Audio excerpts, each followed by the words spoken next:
The heat of the Egyptian sun pressed down like a divine weight from above, unrelenting even in the shade. Dust swirled around the boots of the excavation crew as they worked tirelessly in the Valley of the Kings, a place as old as time and as secretive as death itself.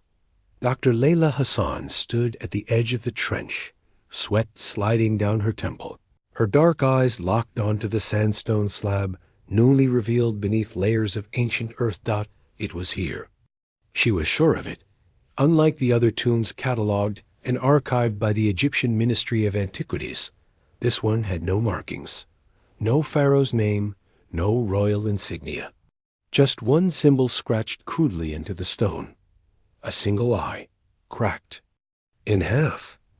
"Layla," came the voice of Marcus Vane, her longtime colleague and one-time romantic mistake. "We found something." She turned sharply.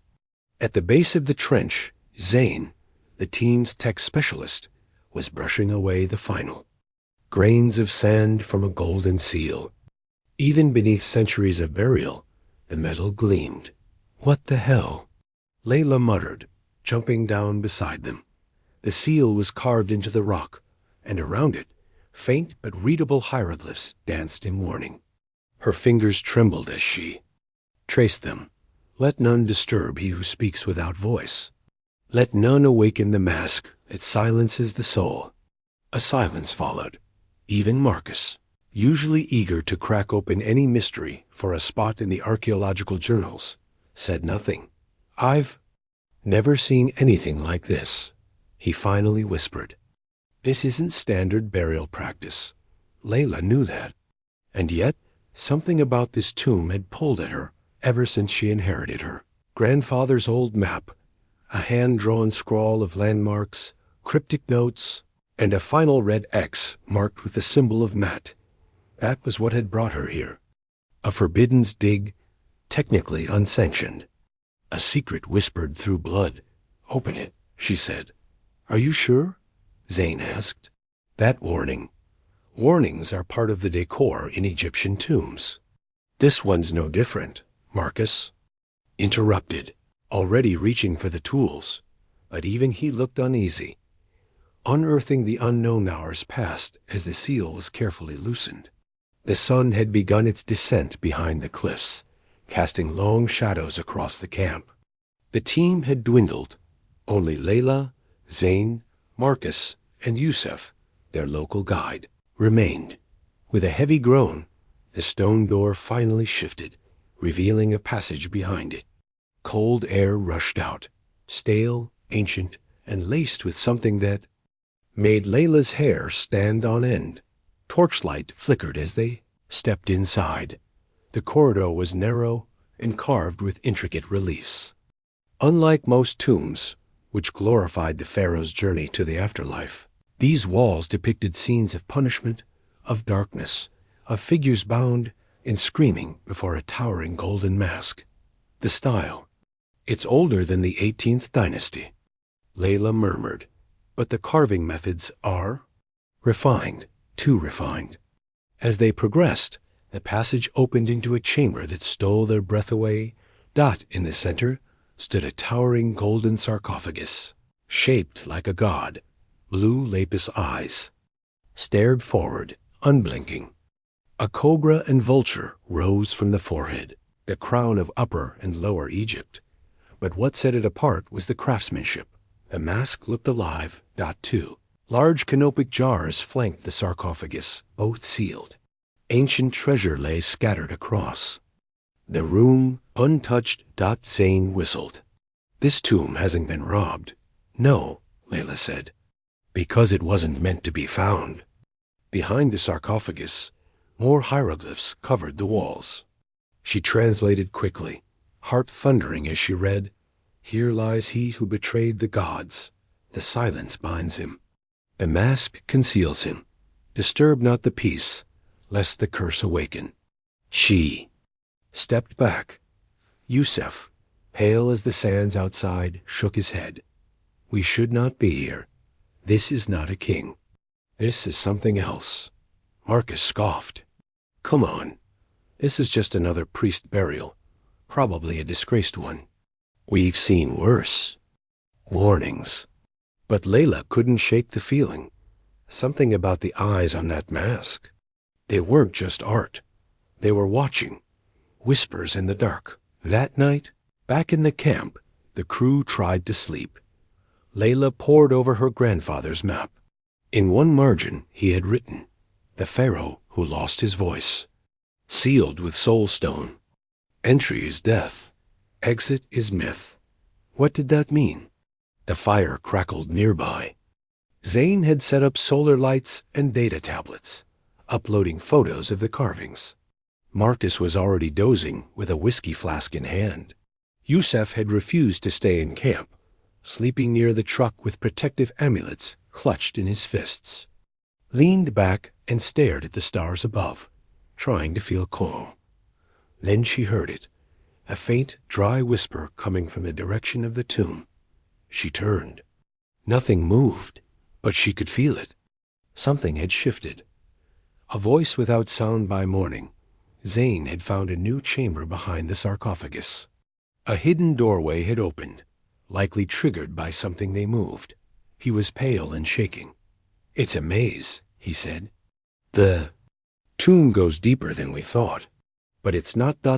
right. The air shifts. I lost my way inside and heard something behind me, breathing." Layla didn't hesitate. They entered the secret passage as a group, torches in hand, nerves raw. New chamber held no treasure, just carvings, walls entirely covered in glyphs that spiraled inward like a vortex. In the center stood a pedestal, and upon it, an emerald green gem glowing faintly under the torch dot and amulet. Layla stepped forward, heart pounding. "Don't touch it," Marcus warned. "We need to photograph." But Zane, transfixed, reached out. Zane, no, too late. His fingers grazed the gem, and the room exploded in soundless pressure. A deep pulse like a heartbeat echoed from the sarcophagus chamber dot, and in the distance, a dry whisper filled the air. "You have opened the silence." A low rumble rolled through the tomb, shaking dust loose from the ceiling and making the walls groan with ancient weight. Zane staggered backward, the amulet clutched in his hand as if fused to his skin. His eyes were wide, unblinking, staring into something only he could see. "Drop it," Marcus shouted, grabbing at Zane's shoulder. I can't," Zane whispered. "It won't let go." Layla moved closer, her instincts torn between scientific curiosity and a rising tide of fear. She looked down at the emerald. It wasn't just glowing now. It was pulsing, in sync with a heartbeat that didn't belong to any of them. From the sarcophagus chamber, a hollow thud echoed, like a fist striking the inside of a coffin dot, then again, and again. "Tell me that wasn't what I think it was," Marcus said, already backing away. Layla turned sharply. "We need to put that gem back. Now." Zane's hand was trembling. "It won't go back. It's like it wants something." The walls began to shift, not crumble, but move.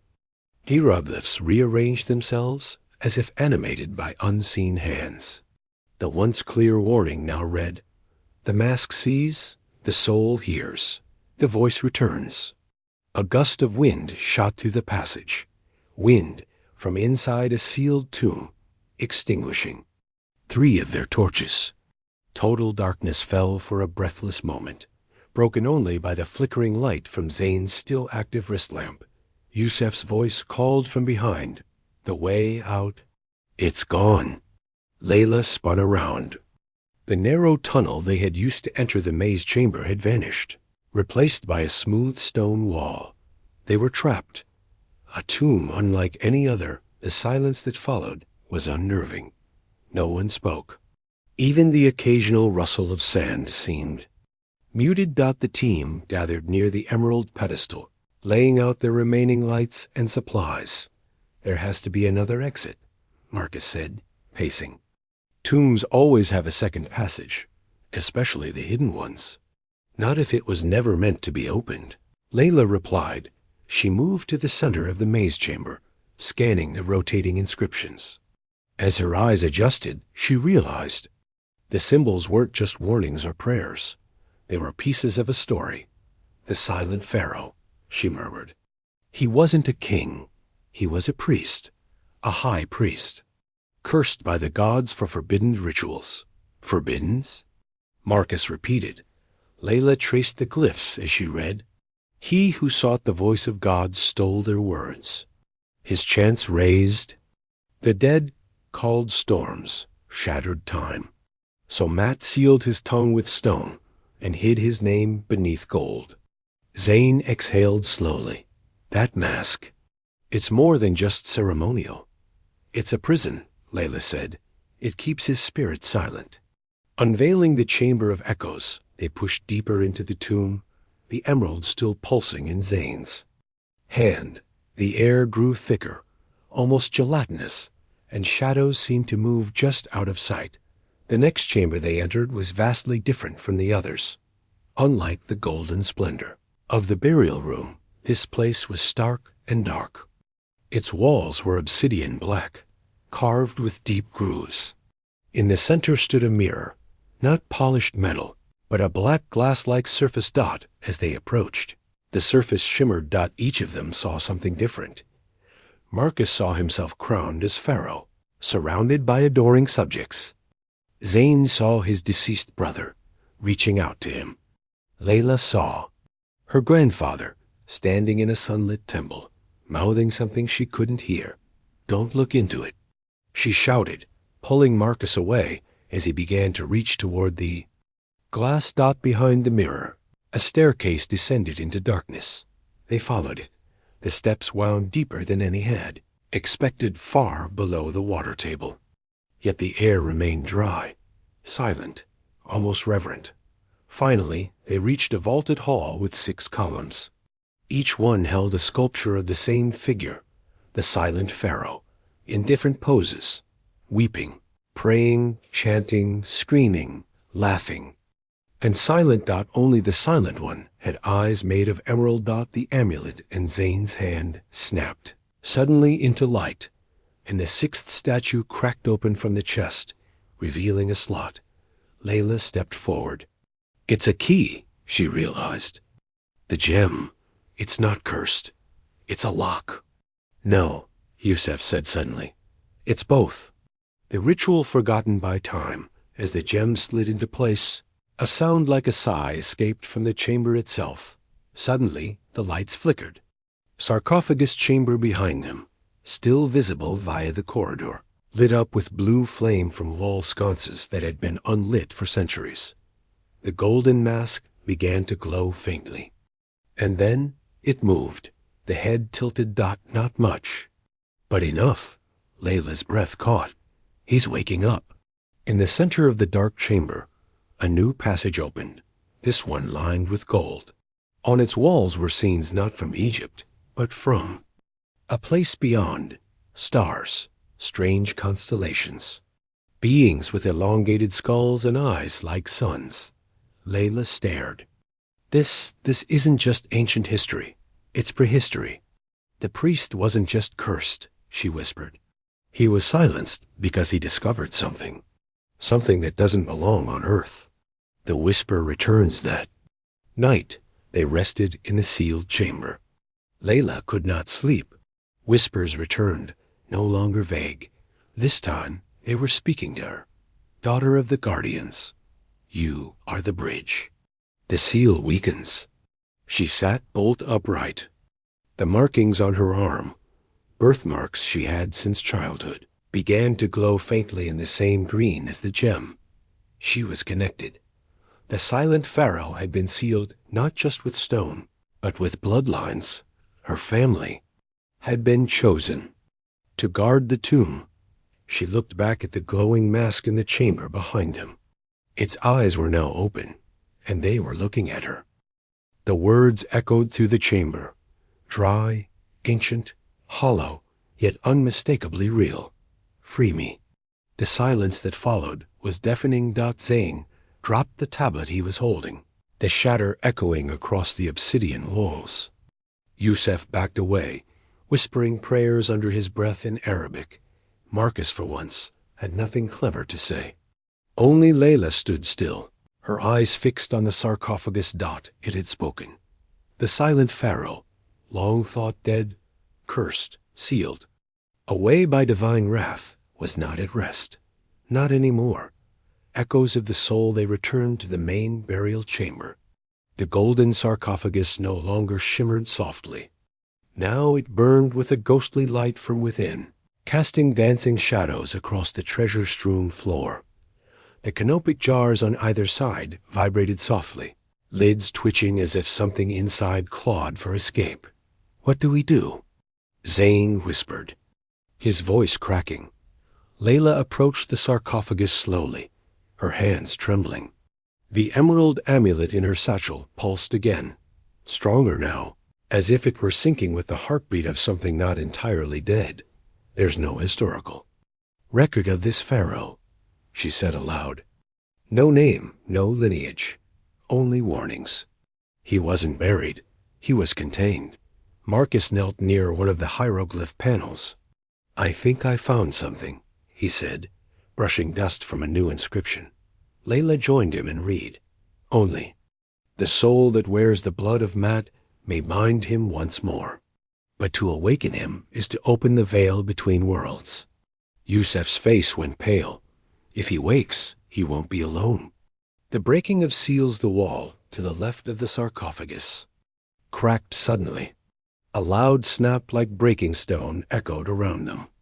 They spun around to see a hidden compartment slide open, revealing a ceremonial dagger and a scroll wrapped in gold ribbon.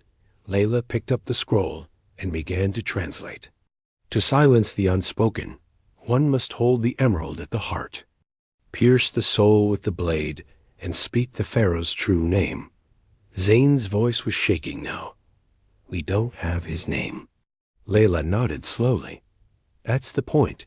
It was erased on purpose, because speaking it aloud again gives him power." Another gust of wind rushed from the tomb's depths, but this one carried the scent of rot and old incense. The canopic jars burst open. From within, tendrils of black mist curled upward like smoke, forming shapes, arms, hands, faces, moaning and swirling in circles. The spirits of the pharaoh's victims, still trapped, still waiting. Marcus stumbled back, torch raised. "Nope, we're not dealing with ghosts. I draw the line at ghosts. It's not just ghosts, Layla. Side, it's the pharaoh's soul. He tore pieces of it off, stored them in the jars to keep himself immortal." The amulet in her hand grew hot dot, and then the sarcophagus opened. The mask of death, it didn't burst open. It didn't fly off. It simply lifted, like something inside wanted them to see. Dot inside lay the preserved body of the Silent Pharaoh. His skin was golden, too perfect. Not mummified, not decayed, preserved.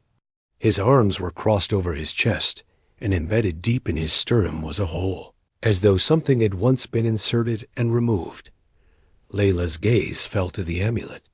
In her hand, "It was in him," she whispered. "That's where it belongs." As she stepped forward, the pharaoh's eyes snapped open. They were black, entirely black. No whites, no pupils, just infinite, empty void. "You have brought my voice," the body said without moving its mouth. Zane screamed and backed away. Marcus dropped his torch. The room began to shake again, not a tremor, but a reaction. A call. The gold walls rippled like liquid. Layla stared, her mind racing. "The ritual," she said. "We can still stop this. I have the bloodline. If I complete the ritual, we can rebind him before." "Before what?" The pharaoh's voice echoed in her mind. "Before I reclaim what was taken." The candles blew out. The maze turns they ran. The corridors were no longer the same. The tomb had shifted. The maze of walls and chambers had reshaped, turning on itself like a living thing. Every hallway led to another dead end. Another wall covered in moving hieroglyphs except now the walls were bleeding. Red fluid seeped from thaw. The carved glyphs dripping down into the sand. It wasn't paint. It wasn't sap. It was blood. Marcus stumbled and fell, hitting the wall. Immediately, the blood coated his arms and face, and the wall screamed. Zane pulled him up. We need to find the chamber with the statues again, the one with the Eye of Ra. It's the only place the energy felt balanced, Layla said. As they ran, the whispering grew louder. Multiple voices. Some human, some not, some familiar. Layla froze. Among the whispers, she heard her grandfather's voice, reciting old prayers, the ones he'd taught her as a child. The same ones in the scroll. She whispered back. The walls responded, opening a small passage. The tomb was guiding her. Revelation in the depths. They reached the statue chamber. The sixth statue, the one that had accepted the emerald, was now weeping black tears. Layla stepped forward and held the amulet above her head. The statues pulsed with light. And then, from behind the weeping figure, a final door revealed itself, round and gold, etched with a solar eclipse. The chamber of judgment, she whispered. They entered. Inside, there was no treasure. Only a pool, still black and mirror-like, and an altar at its edge. And in the air, floating slowly above the water, was a name written in glowing ancient script. Zane read it aloud. Kenura. The chamber trembled. Layla grabbed the dagger. That's his true name. We say it during the ritual, Marcus said, and we seal him again. From behind them, the pharaoh's voice grew louder, echoing through every grain of stone. I am awake. You are too late. The dead awakened as Layla prepared the ritual. The black pool began to bubble. From its depths rose the half-formed spirit of the pharaoh, now monstrous in shape, swirling with the faces of the souls he had consumed. Zane began chanting from the scroll. Layla plunged the emerald into the altar. The room lit with ancient fire. The pharaoh screamed, lunging forward, not just spiritually, but physically. His body moved in the outer chambers. They could hear it dragging across gold. Marcus took the dagger and sliced Layla's palm, dripping. Blood onto the Eye of Ra symbol embedded in the altar. Layla, her voice shaking, shouted the name. Kenura! The spirit screamed, a sound that shattered the nearby canopic. Jars and sent sand pouring from the ceiling. The tomb convulsed. The silence that followed the ritual was unnatural, heavy, as if the air itself was holding its breath. Layla stood at the edge of the now still black pool, her blood still dripping slowly into the altar. The glow had faded from the chamber, and the golden eclipse door behind them had sealed shut on its own. The emerald amulet was gone. So was the spirit, but the name, Kenura, echoed in Layla's mind like a bell rung in a deep canyon. Marcus sat against the wall, pale and exhausted. Zane was still muttering softly, rereading the ritual scroll with shaking hands. Yusef was praying again, knuckles white around the rosary tied around his wrist. The piece was fragile. Layla knew it wouldn't last. Unraveling ancient truths, they emerged from the inner sanctum back into the chamber of the 6 statues. Everything had changed. The hieroglyphs on the walls now glowed faintly, no longer bleeding, but alive with light, like veins pulsing under skin. Something's shifted, Layla said. The tomb ... It's not just waking up. It's recognizing. You, Sij, Zane nodded. It's like a machine booting back up after thousands of years. Layla approached the statue that once held the emerald. The base now bore an inscription that hadn't been there before. She translated aloud. The keeper of voices shall not rest until Maat reclaims the balance. He who hears the words may bind or break. The air must choose. Choose? Marcus asked, "Choose what?" Layla turned toward them, to seal him again permanently, or to release his full power. Zane frowned. Why would anyone choose to release him? Because knowledge, she whispered. He wasn't just a priest. He spoke the language of the gods. He could command storms, call back the dead. He knew things, forbidden things. And Layla felt it deep inside her bones, a strange hunger awakening. The bloodline revelation. That night, while the others rested, Layla pored over her grandfather's journal. There were notes written in a mixture of Arabic, Coptic, and ancient Egyptian, half prayers, half confessions. She found a page sealed between two others, almost invisible. It held only one symbol, the eye of Ma'at, drawn over a blood-red line. The heir is not chosen by blood alone, but by burden.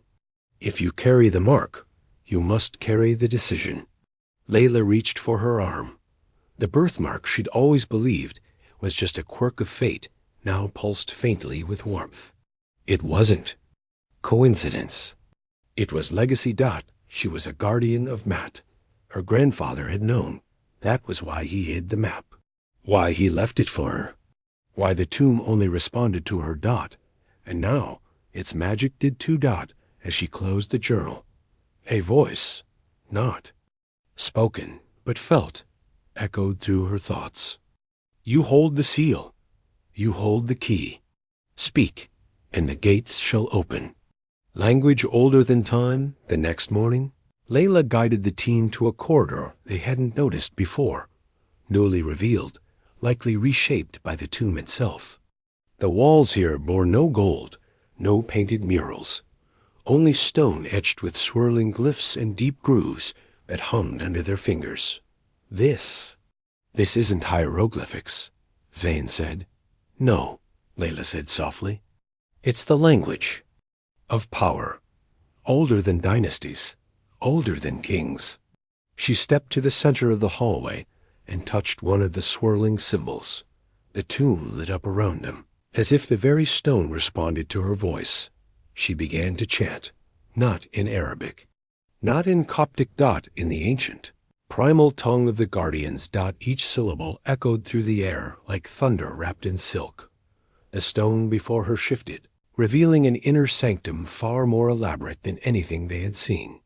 Inside, a golden disc suspended in midair, carved with the eye of Ma'at and encircled with 7 floating glyphs that moved like planets around a sun.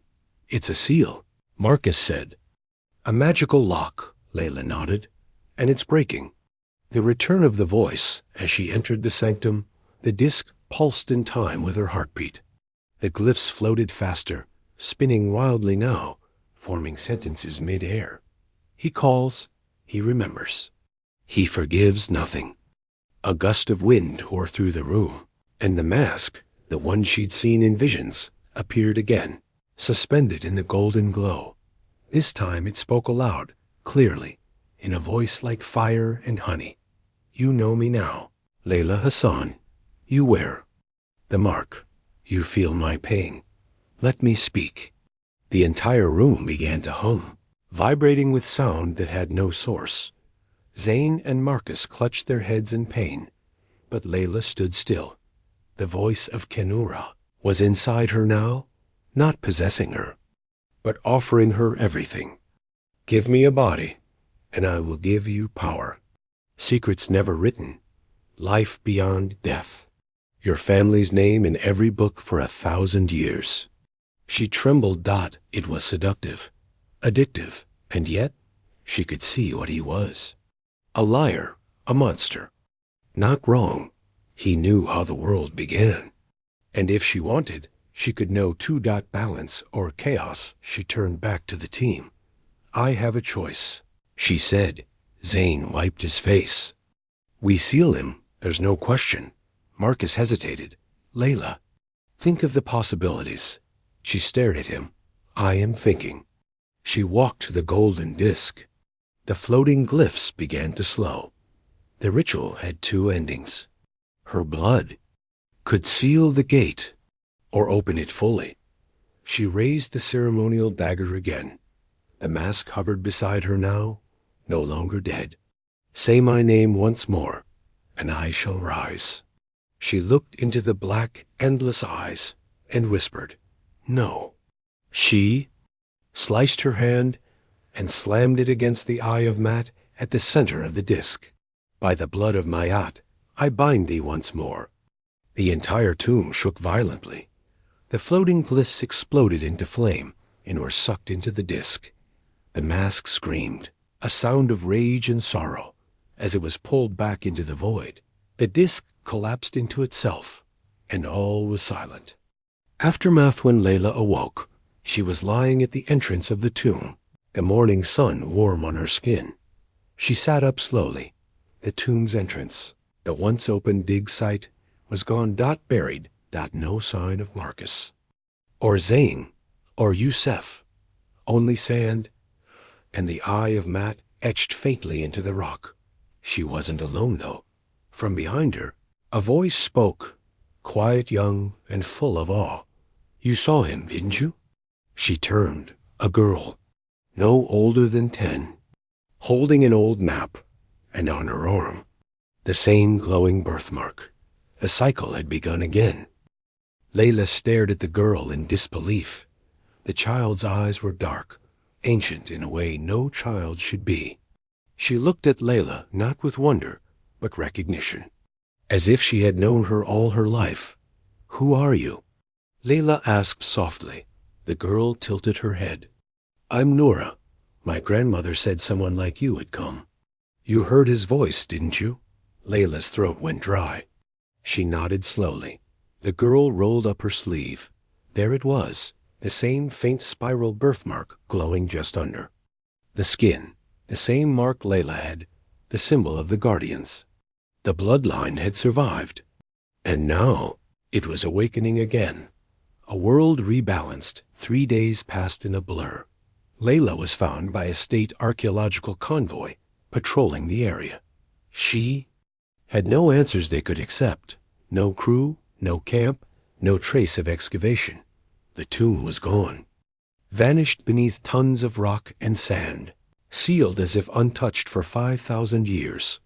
She was questioned, examined, and finally released with only one record.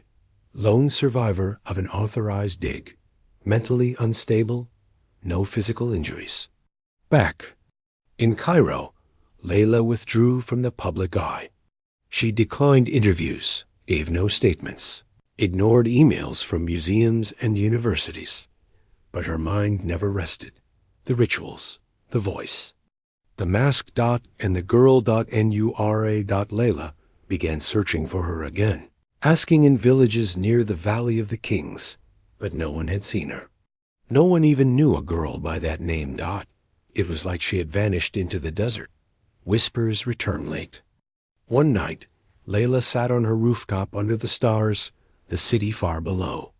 She lit a single candle and opened her grandfather's journal for the 100th time.